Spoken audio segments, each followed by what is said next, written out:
अस्सलाम वालेकुम लिब्राज, मैं हारिस अज़मी प्रोफेशनल एस्ट्रोलॉजर आपकी खिदमत में हाज़िर हूँ एक यूनिक वीडियो के साथ। ये वीकली हॉरोस्कोप नहीं है। मैंने जैसे आपसे वादा किया था कि मैं अपनी कैलकुलेशन स्टार पोजीशन से रिलेटेड कर चुका हूँ 2021 से रिलेटेड।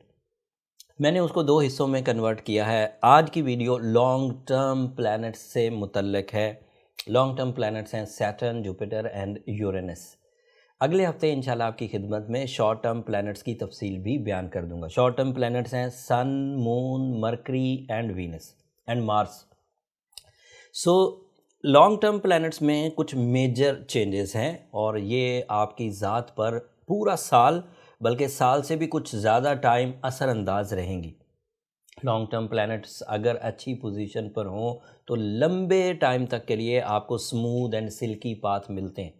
लॉन्ग टर्म प्लैनेट्स का impact visible, readable and major नौयत का होता है।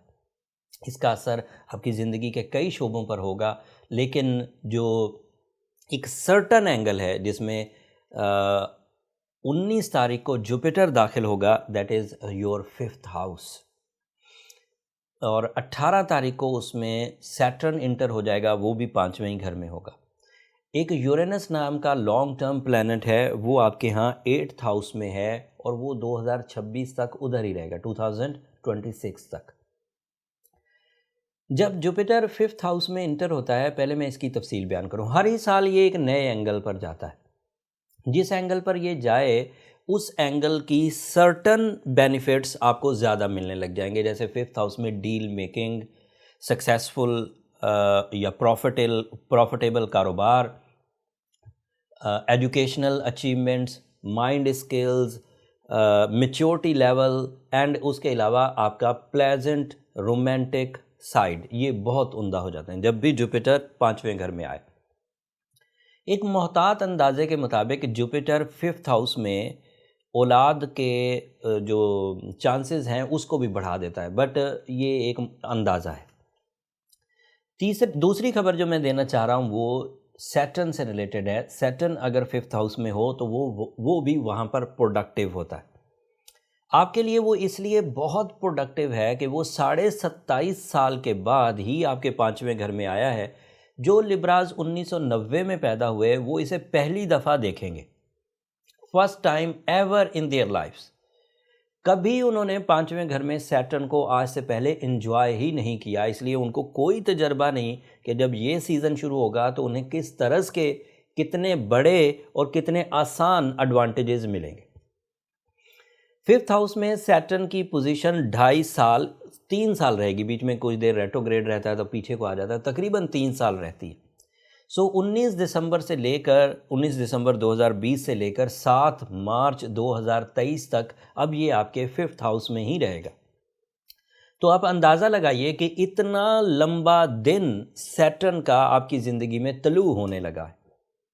इस दिन की वजह से और जुपिटर की सपोर्ट की वजह से आपकी ज़ात में, नेचुरल एबिलिटीज़ में, आपके सोर्स ऑफ इनकम में, आपकी रिलेशनशिप साइड्स में, आपकी इमोशनल साइड में, आपकी फ़िज़िकल एबिलिटीज़ में, आपकी ट्रैवलिंग सेक्टर में, आपके कैरियर सेक्टर में एक बड़ी तब्दीली आएगी।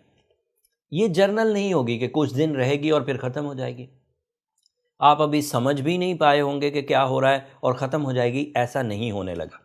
3 साल तक आपको पूरा मौका मिलेगा अपनी तवानाइयों को दिखाने का, अपनी लक को आजमाने का, अपने गोल्स को कंसीव करने का, अपने रिलेशंस को हेवनली परफॉर्म करवाने का, अपने इमोशंस को मैच्योरिटी की तरफ लेने कर जाने का।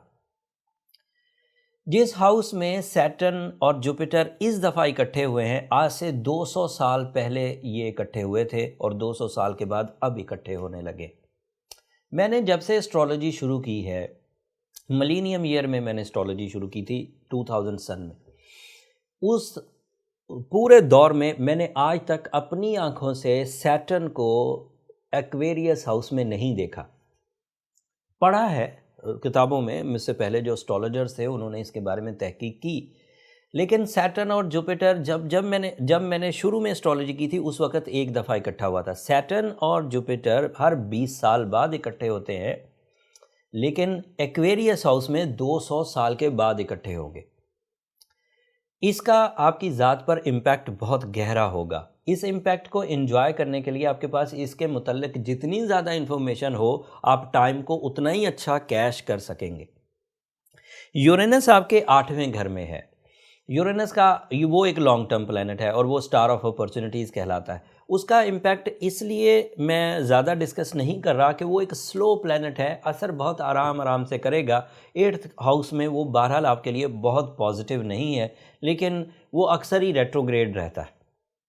और अगर जब वो रेट्रोग्रेड हो और वो नेगेटिव हो, तो रेट्रोग्रेशन की वजह से उसकी नेगेटिविटी बैलेंस होती रहेगी, तो आपको परेशान होने की ज़रूरत नहीं। ज़्यादा तवज्जो आपको सैटर्न और जुपिटर के इस कम्बिनेशन पर ही देनी होगी, जिसको पूरे 2021 में आपने इंजॉय करना है। 2021 के बाद सैटर्न तो इधर ही रहेगा, क्योंकि ये तो 2022 में भी यहीं है, 2023 के भी कुछ महीने यहीं हैं, लेकिन जुपिटर आगे मूव करता जाएगा।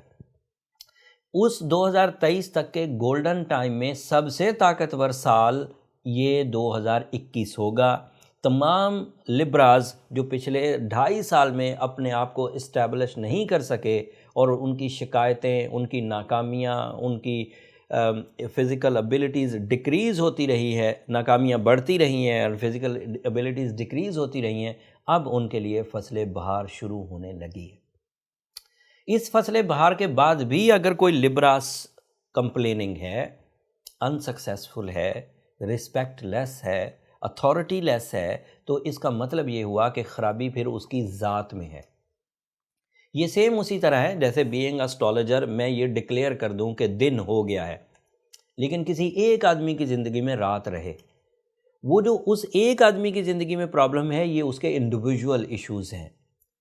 उसके यहाँ कुछ बाय बर्थ इश्यूज़ हो सकते हैं, उसका लाइफ स्टाइल कमज़ोर हो सकता है, उसकी सिंसियरिटीज़ कमज़ोर हो सकती हैं, उसकी प्लानिंग कमज़ोर हो सकती है। वैसे मैं अक्सर ही ये बात ज़िक्र करता हूँ लिब्रास कि अगर एक दफ़ा अपना बर्थ चार्ट बनवा लिया जाए तो उससे ये डिक्लेयर हो जाएगा कि आप सेंसिटिव लिब्रास में एग्जिस्ट करते हैं या स्ट्रॉन्ग लिब्रास में एग्जिस्ट करते हैं। अगर आप स्ट्रॉन्ग लिब्रा में एग्जिस्ट करते हैं तो अगले 2.5 साल आपके लिए बहार के होने जा रहे हैं।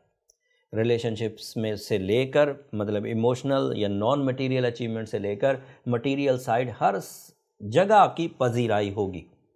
नई opportunities, face values, sudden gains, jumping style gains, ये सब एक्सपेक्ट किए जा सकते। अगर कोई जर्नल लिब्रा है, कोशिश करता है लेकिन थोड़ा सा कामयाब हो जाता है, थोड़ा सा नाकाम रहता है, मेल हो या फीमेल, बिजनेसमैन हो या स्टूडेंट्स हो, तो उसे चाहिए कि फ़िलहाल वो रूबी ज़रूर पहने ताकि इस गोल्डन सीज़न से मैक्सिमम एडवांटेजेस लिए जा सकें। और साथ में सूरह शम्स दिन में 5 दफ़ा पढ़ना आपके लिए बहुत ही प्रोडक्टिव रहेगा। येलो कलर या गोल्डन कलर्स के तमाम शेड्स आपको रास आएंगे 2021 में, आप इनसे भी एडवांटेजेस ले सकते हैं। ये ओवरव्यू था। अभी मेरे पास 2.5 साल मुयस्सर हैं इस सैटर्न की पोजीशन को डिफ़ाइन करने के लिए। तो जैसे जैसे मौका मिलता जाएगा मैं मज़ीद वीडियोस भी इस पे बनाऊंगा। जैसे इसके रेट्रोग्रेशन सीज़न पर अभी मुझे आपको वीडियोस देनी है, फिर एक्लिप्सेस हैं 2021 में, उस पर वीडियोस देनी है। तो बहुत मौके आएंगे जब मैं आपको मज़ीद बताता रहूँगा। ये जो बेसिक थी जिससे आपको इसकी फितरत समझ आ जानी चाहिए, वो मैंने बयान कर दिया। और इससे रिलेटेड मैंने एक अलग वीडियो भी बनाई है, उसका लिंक भी मैं नीचे डिस्क्रिप्शन में डाल दूंगा, आप उसे ज़रूर देख लीजिए। जो सेंसिटिव लिब्राज हैं उनके लिए ये एक बेहतरीन मौका है अपने आप को इस्टेब्लिश करने का, कुदरत की या नेचर की सपोर्ट से अपने आप को डेवलप करने के लिए। पहले ये जान लीजिए कि आपकी सलाहियतें कैसी हैं। उसके लिए नंबर ये नीचे चलते रहते हैं, आप इन पर रब्ता करके अपनी अपॉइंटमेंट ले सकते हैं। बट वो फ्री फॉरम नहीं है लिब्राज, होपफुली आप अंडरस्टैंड करेंगे। आखिरी बात, सैटर्न और जुपिटर का इकट्ठा होना, इसमें आपका कोई कमाल नहीं है। दिन का तलू होना, उसमें आपका कोई कमाल नहीं है। अगर ये चीज़ें हो रही हैं तो कोई क्रिएटर है जो हमें ये फैसिलिटीज़ प्रोवाइड कर रहा है बैठे बिठाए। आपने कोई एप्लीकेशन नहीं दी कि सैटर्न इकट्ठा हो जाए, जुपिटर आपके 5वें घर में आ जाए। अगर ये हो रहा है तो किसी की मर्ज़ी से हो रहा है और हम उसकी मर्ज़ी के आगे सर खम करते हैं, अपना सर झुकाते हैं और उसके एडवांटेजेस के लिए कोशिशें करेंगे और नेगेटिविटीज़ को रिपेयर करने की कोशिश करेंगे। जो लोग इसी रूल पर चलेंगे वो अगले 2.5 साल को खूब इंजॉय करेंगे। और जिन्होंने वक्त ज़ाया कर दिया वो इस तरह का वक्त अगले 30 साल नहीं देख पाएंगे। मेरी कम बातों को ज़्यादा समझिए, कमेंट्स में इजहार कर दीजिएगा अगर मज़ीद इसके बारे में कोई ऐसी चीज़ जो आपकी सेंसिटिविटी से रिलेटेड है या आपके कंसर्न है अपनी लाइफ में किसी चीज़ से, तो कमेंट्स में इजहार करेंगे तो मैं लिस्ट बना लूँगा, अगली वीडियोस में मैं उन्हें एड्रेस करने की कोशिश करूँगा। अब आखिर पर मेरी 2 दरख्वास्तें हमेशा की तरह लिब्रास, अगर मेरी ये रिसर्चेज़, मेरी ये कैलकुलेशंस आपकी नॉलेज में इजाफ़ा करती हों, आपको सोलर सिस्टम को समझने के लिए आसानी होती हो, आपको टाइम बिहेवियर समझने में आसानी होती हो, तो हमें अपनी दुआओं में याद रखिएगा। आपकी दुआएं न सिर्फ मेरे लिए इस दुनिया का बल्कि आखिरत का सबसे कीमती सरमाया है। चैनल को भी ज़रूर सब्सक्राइब कर लीजिएगा। आपकी सब्सक्रिप्शन मेरी तो हौसला अफजाई की वजह बनती ही बनती है, मेरी टीम के जोशो जज्बे की वजह भी बनती है। अगले हफ्ते तक के लिए, अगले हफ्ते शॉर्ट टर्म प्लैनेट्स की वीडियो आपकी खिदमत में पेश करूंगा। हो सकता है वीकली वीडियोस एक आध हफ्ता आपकी खिदमत में पेश ना कर सकूं। अगले हफ्ते शॉर्ट टर्म प्लैनेट्स ज़्यादा आपको सपोर्टिव होंगे, वो किस अंदाज से आपकी ज़िंदगी के शोबों को रोशन करेंगे वो तफसील अगले हफ्ते। तब तक के लिए अल्लाह ने के बाद।